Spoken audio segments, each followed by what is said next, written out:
Tank door's busted again. Where's the screw gun, dear? Down cellar where you left it last. Oh, for cricket of practice, motherfucker.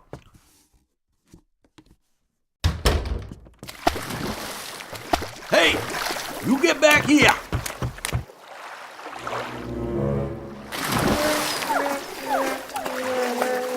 Whether or not you follow the science of climate change, it's an undeniable fact that the seas are rising. We know it's happening. We see it every day.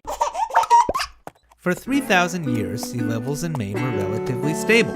But then, in the 20th century, as more and more greenhouse gases began to accumulate in the atmosphere, the seas began to gradually rise. And in the last 20 years, the pace of sea level rise has accelerated to almost double that of the past century. You see, when we burn coal, oil, and natural gas, excess emissions in the atmosphere act like a heat-trapping blanket. This blanket prevents heat from escaping the Earth's surface, raising the temperature. As the Earth heats up, glaciers and land-based ice sheets begin to melt, releasing trapped water from land into the ocean.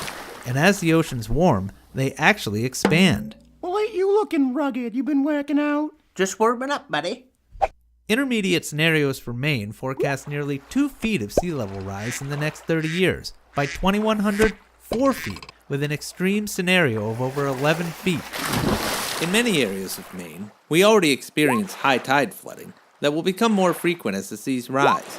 With the current projections, today's high tide will become tomorrow's low tide. So whether you live in southern Maine,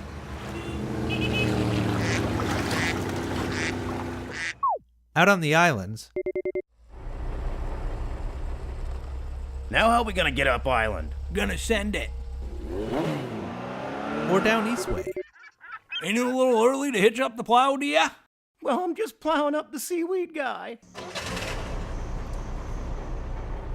rising oceans threaten to destroy homes and valuable coastal infrastructure, putting working waterfronts at risk, causing flood insurance premiums to skyrocket, lowering property values, and costing communities millions of dollars. That's why we must do everything we can to protect our coast and work together to make our communities more resilient in the face of climate change. From making critical infrastructure more resilient using living shoreline techniques, to preserving and protecting existing wetlands and creating sensible zoning ordinances.